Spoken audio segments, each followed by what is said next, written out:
야구 경기에서 공을 던지는 선수를 투수라고 하는데 투수들도 각각 맡은 임무가 있습니다. 처음 1회부터 나와서 공을 던지는 선발 투수가 있고 선발 투수에 이어서 던지는 불펜 투수들이 있는데 이 불펜 투수 가운데 팀이 근소한 차이로 이기고 있을 때 그러니까 승리를 굳히기 위해서 마지막에 나와 던지는 투수를 마무리 투수라고 합니다. 이 마무리 투수는 불펜 투수 가운데 가장 뛰어난 선수가 맞습니다. 어느 팀이건 예외 없이 7회나 8회에 던지는 선수보다는 마지막 9회에 승리를 책임지는 선수가 더 잘 던지는 선수입니다.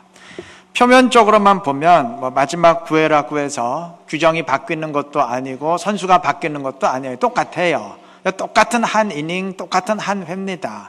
그런데 실제적으로는 승리를 책임지는 마무리 투수의 한 이닝은 그 전의 이닝들과는 질적으로 다릅니다.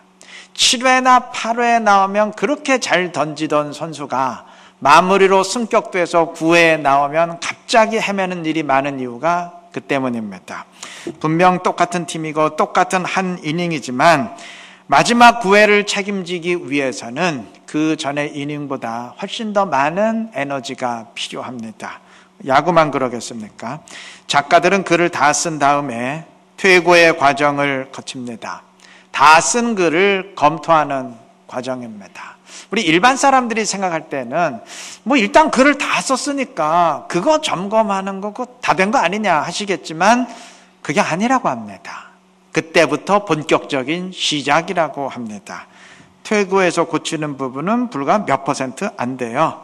근데 그 몇 퍼센트 고치기 위해서 그 이전까지 글을 쓰기 위해 들인 노력과 에너지보다 훨씬 더 많은 에너지를 쏟아 부어야 할 때가 많다고 합니다. 전문가들은 그렇게 얘기한대요. 그리고 바로 그 몇 퍼센트에 의해서 1류와 3류가 갈리고 작품의 수준이 결정된다고 합니다. 세상 모든 일이 마찬가지일 겁니다. 어떤 일을 완성하는데 100의 에너지가 필요하다면 절반쯤 완성하는데 50이 필요하고 95%쯤 마치는데 95가 필요하고 그런 게 아니에요. 99%까지 완성하는데 50 정도의 에너지가 들었는데 그 마지막 남은 1%를 채우기 위해서도 역시 50 정도의 에너지가 필요할 수 있어요. 아니 그거보다 훨씬 더 많이 필요할 수 있습니다. 때문에 99% 완성되었으니까 이제 다 끝났다 생각하는 건 오판이죠. 이제 99% 완성되니까 이제 1%의 에너지만 더 들이면 된다. 이 사람은 반드시 실패하게 돼 있어요. 마지막 1%를 위해서 끝까지 쏟아부은 것 이상의 에너지를 쏟아부어야 할 수도 있습니다. 신제품 개발이건 예술 작품이건 마지막 단계에서 실패하는 일이 많은 이유가 바로 그 때문입니다. 신앙의 영역에서도 마찬가지입니다. 출애굽한 이스라엘은 가나안 땅 바로 앞까지 갔습니다. 그곳에 도달하기까지 이들은 애굽을 탈출했고 홍해를 건넜고 시내산에서 율법 받았고 하나님과 언약 체결했고 성막 제작해서 다 완성했어요. 할 건 다 했어요. 더 이상 할 것도 없어요. 그냥 들어가기만 하면 돼요. 근데 그 마지막 단계에서 우리는 저 땅 못 들어간다 포기했습니다. 이 마지막 마무리의 실패가 출애굽 1세대에겐 그 이전까지의 모든 일들을 다 무효로 만들었습니다. 이스라엘의 출애굽을 막으려 했던 애굽의 바로왕도 마찬가지예요. 재앙을 계속 당하면서 바로왕도 정신이 번쩍 들었습니다. 그래서 마침내 이스라엘을 출애굽시켜 주기로 결단을 내렸어요. 그는 출애굽기 10장 24절의 증언처럼 이스라엘의 모든 사람들 남녀노소 불문하고 전부 다 출애굽시켜 주겠다고 선포했습니다. 그러면 다 된 거죠. 다 끝난 거죠. 방송실 마이크 좀 봐주세요. 그런데 그렇게 출애굽을 허락하면서도 마지막 마무리를 못합니다. 이스라엘 사람들은 다 출애굽하되 그들이 기르던 가축들은 남겨라 명령합니다. 여러분, 남자 장정만 60만 명에 달하는 그 엄청난 수의 노예들을 다 포기하는 결단에 비하면 그 가축들은 아무것도 아니에요.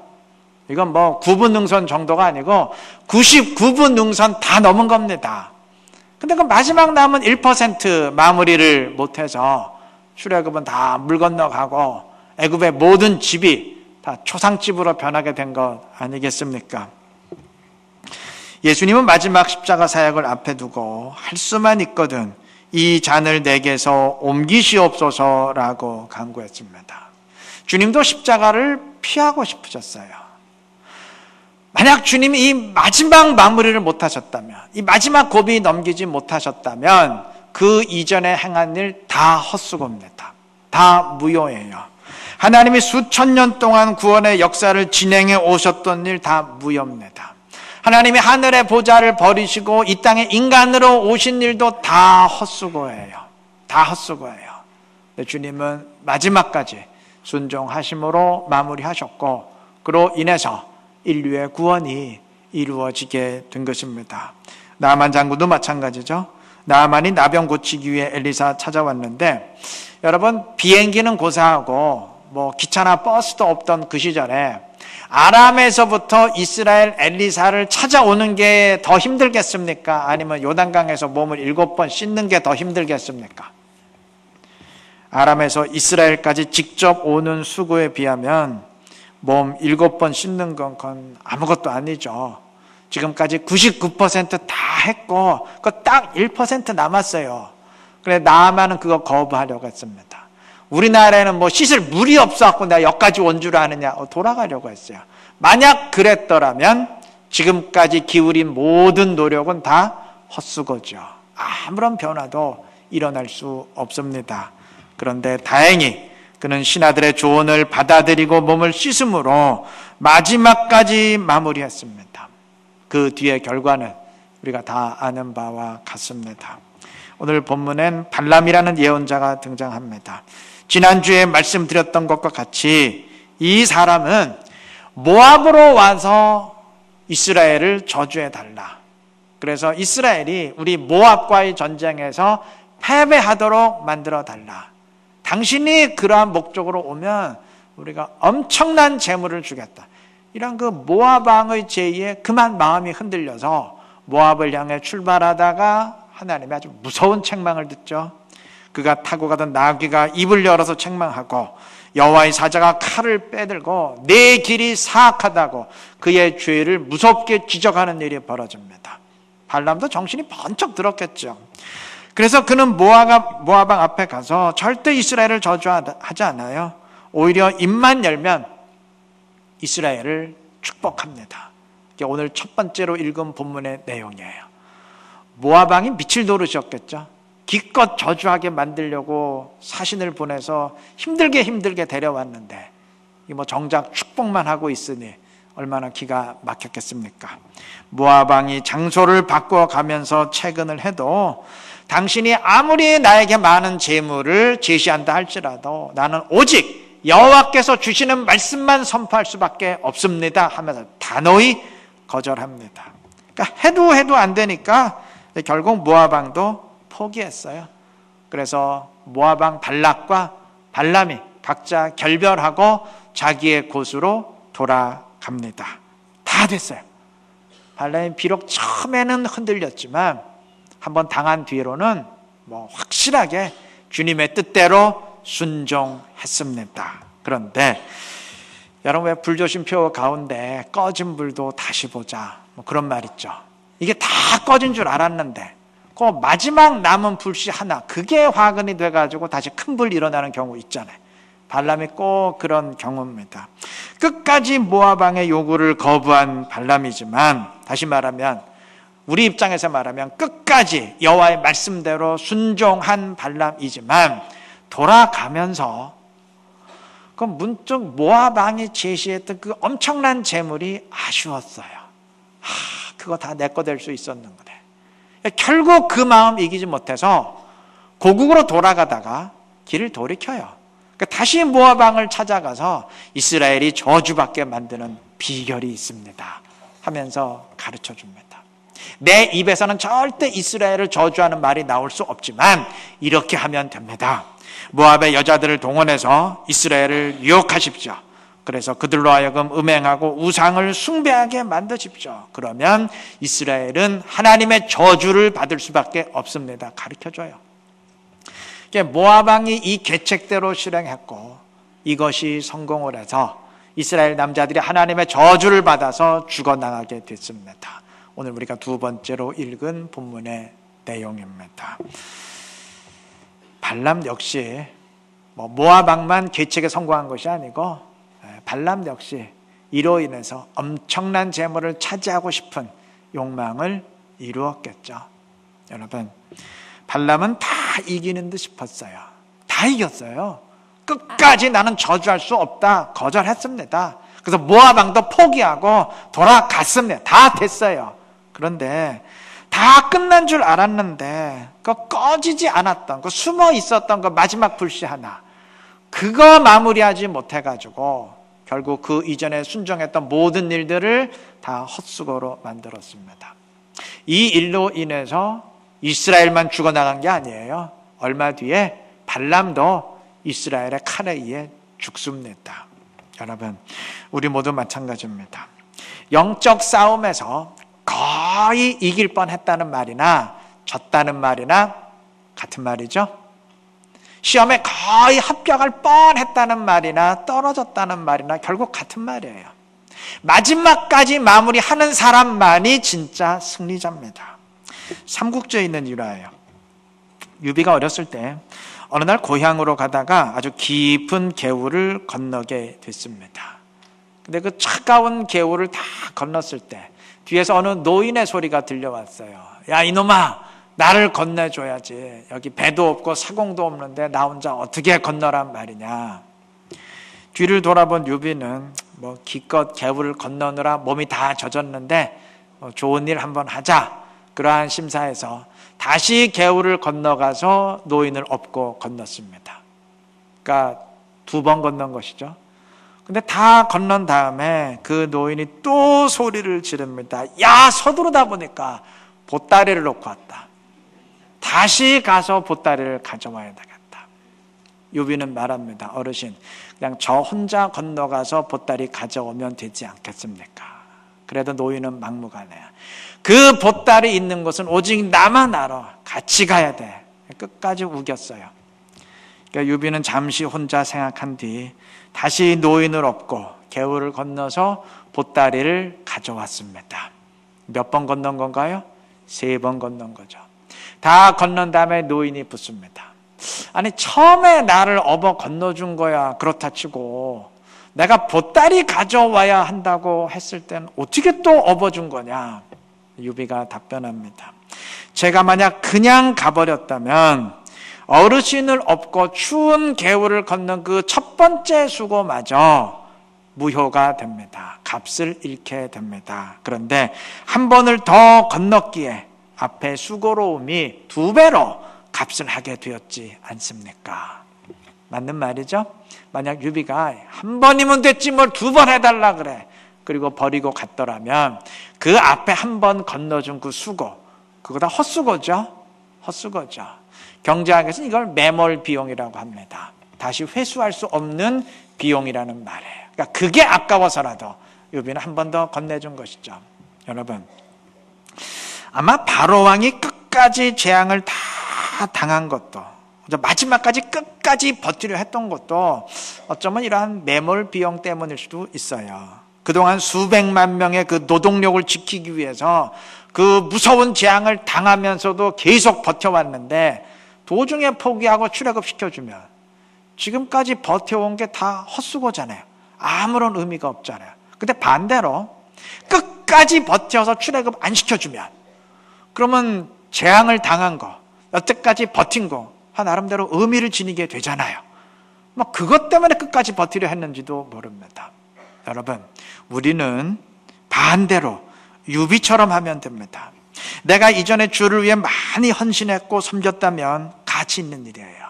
그동안 기도의 인물이었다면 감사한 일입니다. 근데 명심하세요. 만약 그러한 과거만 들먹이며 자부하다 보면 영적으로 다 무너지게 돼 있어요. 만약 그렇게 되면 어떻게 되느냐? 그 과거에 헌신했던 일, 그 소중하고 가치 있던 일마저 전부 다 헛수고가 돼요. 다 무효가 됩니다. 여러분, 가룟 유다가 마지막 마무리 못했어요. 마지막에 실패했어요. 그러면 복음서에서 제자들이 능력을 받아서 행할 때 분명 가룟 유다도 그 가운데 한 사람이었는데 그게 빛으로 남게 됩니까? 다 헛수고죠. 다 무효가 되죠. 그래서야 되겠습니까? 여러분, 어찌 보면 신앙생활 참 힘들어요. 왜냐하면 이게 마지막 마무리가 참 힘들어요. 왜냐하면 100m 달리기는 10몇 초면 끝나잖아요. 아무리 늦게 뛰어도 뭐 20몇 초면 끝나지 않습니까? 마라톤도 몇 시간이면 끝나요. 그런데 성경은 신앙을 달리기라고 표현하는 경우가 있는데 신앙의 달리기는 언제 끝나나요?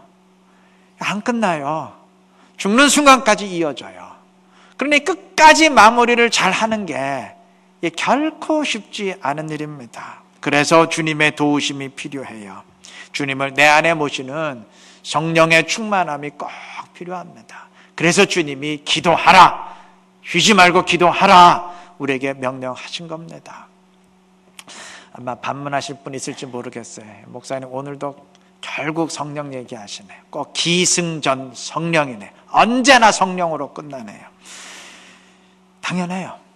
뭐 다른 사람 어떨지 모르겠어요. 다른 목사들 어떨지 모르겠어요. 근데 저는 우리 신앙생활 제대로 하자고 그 목적으로 설교합니다. 딴 목적으로는 안 해요.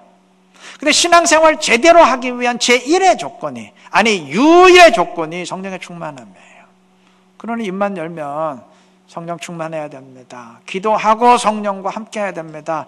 제가 말하지 않겠습니까? 열심히 하는 것 같은데 그 사람 성령이 안에 없다고 신앙생활 아니에요. 그거 아니에요. 종교생활이에요. 여러분, 끝까지 마무리 잘하자는 말은 달리 말하면 끝까지 성령 충만하고 그래서 끝까지 주님과 함께 하자는 말이에요. 마지막 표대에 도달하기까지, 그때까지 늘 주님과 함께 달려가자는 말입니다. 그리스도인으로서 마지막 주님 앞에 서는 그날까지 기도함으로써 주님과 함께 하시기를 바랍니다. 그래서 달려갈 길을 다 마치고 마지막 끝까지 마무리 잘하고 영광의 면류관의 주인공으로서 주님 앞에 설 수 있는 우리 이루는 게 모든 성도님들 되시기를 바랍니다. 발람이 모압을 향해 갈 때 아까 말씀드린 것처럼 나귀가 길을 멈추고 짐승이 입을 열어서 발람을 책망하는 아주 기이한 일이 벌어졌어요. 발람이 정확히 어떤 사람이었는지는 확실하지 않지만 그가 뭐 이방의 예언가였던 점술가였던 상관없이 그는 어쨌든 여호와 하나님의 음성을 직접 듣는 사람이었어요. 그리고 성경의 증언을 보시면 그는 하나님과 직접적으로 1대1로 대화합니다. 그 정도로 나름대로 영적 세계를 아는 사람이었어요. 그의 신분이 어떠했느냐고 상관없이 하나님과 직접 대화할 정도로 영적 세계를 알고 영적인 일을 아는 사람이에요. 그런데 길을 가는 도중에 짐승에 불과한 나귀는 영적인 현실을 봤어요. 칼을 빼든 여호와의 사자를 보고 멈췄는데 나름대로 영적 세계를 안다는 발람은 그걸 깨닫지 못하고 왜 안 가느냐고 나귀만 때렸습니다. 나름대로 영적 일을 안다는 사람이 짐승인 나귀만도 영적 현실을 깨닫지 못했다는 말이죠. 아마 하나님이 일부러 이렇게 하셨지 않나 싶어요. 짐승인 나귀도 영적인 일을 알고 멈춰서는데 영적 세계를 안다는 너 발람은 어찌 이 일을 깨닫지 못하고 모압으로 향하고 있느냐 하는 하나님의 책망이 아니었나 싶습니다. 성경이 하나님이 미련한 자들을 들어서 지혜롭다 하는 자들을 부끄럽게 하신다 하셨는데 발람의 경우가 꼭 그런 경우죠. 아마 반문하실지 모르겠어요. 발람은 이방 사람 아닙니까? 그 신분이 좀 이상한 사람 아닙니까? 그 이방 무당 아닙니까? 그 원래부터 문제가 있는 사람 아닙니까? 뭐 그러니까 그런 것 아닙니까? 하신다면 발람 이외에 다른 사람들에 대한 성경의 증언을 드릴 필요가 있습니다. 여러분 성경을 펼쳐보시면 하나님의 신실한 백성임에도 나중된 자로부터 책망을 듣고 부끄러움을 당하는 일이 많습니다. 부지기수로 많습니다. 요나가 그랬죠. 요나가 하나님의 명령을 무시하고 욥바로 가서 다시스로 가는 배를 탔을 때 하나님이 풍랑을 보냈습니다. 요나서 1장 10절에 의하면 나중에 자초지종을 알게 된 그 배의 선원들이 선지자 요나를 질책합니다. 당신이 도대체 뭐하는 인간이요? 질책합니다. 여러분, 요나는 선지자로서 하나님이 이방 니느웨 사람들의 구원을 위해서 특별히 보낸 사람이에요. 근데 그러한 선지자가 되레 이방 사람들로부터 책망을 받았습니다. 거꾸로 된 거죠. 거꾸로 된 거죠. 요나가 그 질책 들으면서 얼마나 부끄러웠겠습니까? 사사는 세습하는 자리가 아닌데도, 그리고 그의 두 아들은 아주 부패한 일들을 일삼는 악한 자들이었음에도 사무엘은 자신의 두 아들에게 사사의 자리를 세습했습니다. 그랬다가 그 뒤 백성들이 도저히 당신의 아들들을, 자식들을 지도자로 우리가 따를 수가 없으니까 새로운 왕 세워주시오 항의했을 때 결국 두 아들 내칠 수밖에 없었어요. 여러분, 사무엘이 누군가요? 설명이 필요 없는 영적 지도자입니다. 그런데 그 사무엘이 백성들도 빤히 아는 사실을 몰랐어요. 뭐 정말 몰랐는지 아니면 모르는 척하는지 모르겠지만 어쨌든 몰랐습니다. 사무엘이 그 질책 들으면서 자기 두 아들 내치면서 얼마나 부끄러웠겠습니까? 예수님이 십자가에서 숨을 거두실 때 백부장이 고백합니다. 이 사람이 진실로 하나님의 아들이었도다. 제자들은 다 배신하고 도망쳤는데 예수님의 사역을 집행하는 그 백부장은 예수님이 하나님의 아들임을 깨닫고 고백했어요. 역시 하나님의 책망이 아니었을까요? 이방 사람들도 십자가 현장에서 예수가 하나님의 아들임을 깨닫고 고백하는데, 그래 정작 제자들이라는 너희는 지금 어디서 뭐 하고 있는 거냐? 이런 하나님의 책망이 아니었을까요? 여러분, 하나님은 오늘날도 나보다 못한 사람을 통해서 나를 지적하며 부끄럽게 하실 수 있습니다. 바꾸어 말하면 먼저 된 자가 나중된 자보다도 못한 경우가 얼마든지 있을 수 있다는 말입니다. 짐승인 나귀도 보는 것을 발람이 보지 못했던 것처럼 교인들도 이건 아니다, 이건 정말 아니다 하는데 정작 목사는 그거 모를 수 있어요. 초신자도 그 정도 분별력은 있는데 신앙생활 오래 했다는 사람은 그러하지 못할 수 있습니다. 말씀을 체계적으로 배우지 못한 사람도 그 정도 자기 부인할 줄 아는데, 그 정도는 순종하고 기도의 자리를 찾을 줄 아는데 말씀을 잘 안다는 사람은 그러하지 못할 수도 있습니다. 오늘 어린이 주일인데 어느 유명한 시인이 무지개라는 시에서 말했죠. 어린이는 어른의 아버지. 그럴 수 있습니다. 어린 아이도 지닌 믿음을 어른이 지니지 못할 수 있어요. 아니, 심지어 세상 사람들도 아는 사실을 교회가 모를 수 있어요. 그래서 때로는 하나님이 세상의 소리를 통해서 교회를 책망하고 지적하실 수 있습니다. 얼마든지 있을 수 있는 일이에요. 아니, 왕왕 벌어지고 있는 일입니다. 오늘날 여호와의 사자가 칼을 빼들고 나를 무섭게 책망하는 일은 아마 벌어지지 않을 겁니다. 그 대신 우리 스스로 깨달아야 됩니다. 내가 지금 부끄러운 위치에 있는 것은 아닌지, 부끄러운 모습을 보이고 있는 것은 아닌지 스스로 반성해야 될 것입니다. 그렇게 하시기를 바랍니다. 그래서 목사도 목사답게 행하고, 먼저 믿은 사람도 먼저 믿은 사람답게 행하고, 배운 사람도 배운 사람답게 행함으로써 그리스도인다운 그리스도인으로서 주님을 순종하고 주님의 뜻을 이루고 주님의 영광 더 크게 드러낼 수 있는 지혜롭고 신실한 우리 모두가 되시기를 주님의 이름으로 축복합니다.